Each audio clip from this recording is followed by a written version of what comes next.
Bismillahirrahmanirrahim. Assalamualaikum warahmatullahi wabarakatuh. Perkenalkan, nama saya Nadiatur Rahma, NPM 20125155, yang akan mempresentasikan mengenai zakat fitrah menurut pemikiran Syekh Muhammad Arsyad Al-Banjari. Syarat diwajibkannya zakat fitrah.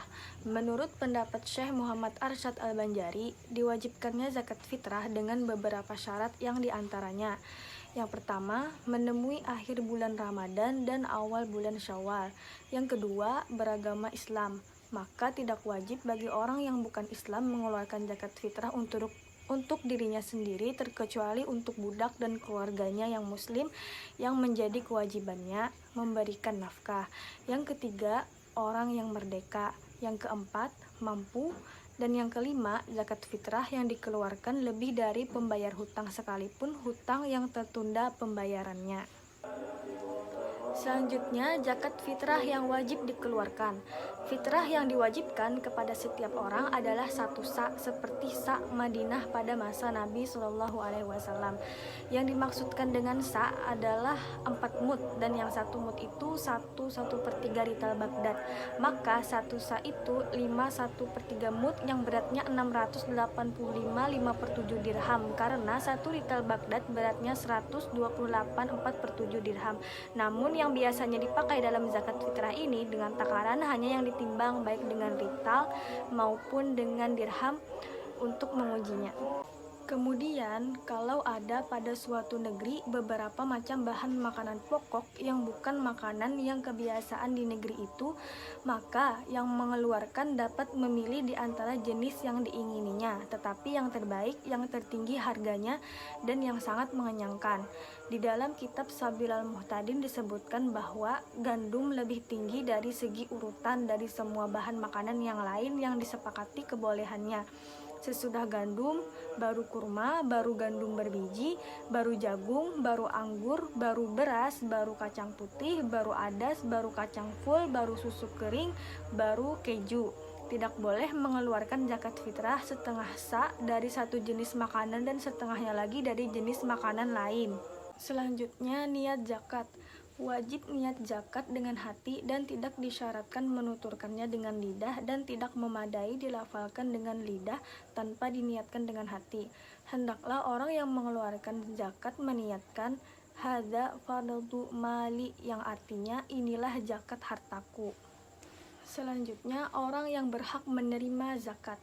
Orang yang berhak menerima zakat ada 8 macam, yaitu yang pertama fakir, yang kedua miskin, yang ketiga amil zakat, mu'allaf, budak yang dijanjikan akan dimerdekakan, orang yang berutang, fisabilillah, dan ibnu sabil. Perbandingan pemikiran Syekh Muhammad Arsyad Al-Banjari dengan 4 imam mazhab. Menurut pendapat 4 imam mazhab dengan Syekh Muhammad Arsyad Al-Banjari mengenai diwajibkannya zakat fitrah hampir sama saja.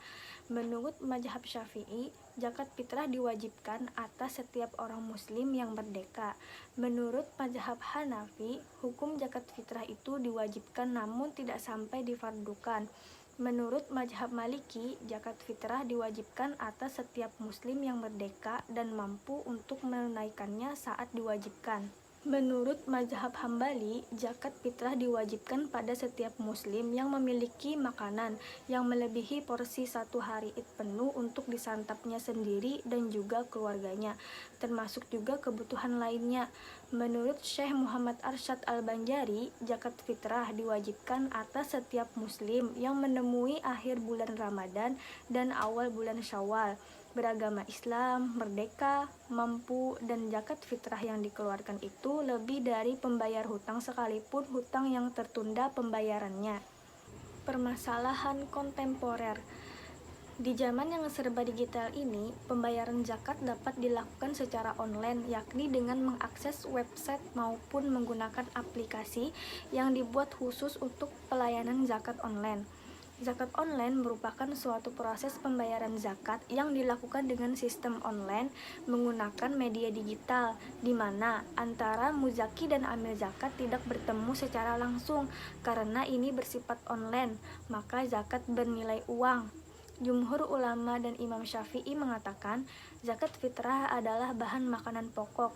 Menurut Syekh Muhammad Arsyad Al-Banjari, zakat fitrah dari jenis makanan yang biasanya dijadikan makanan daerah tempat mengeluarkan zakat fitrah.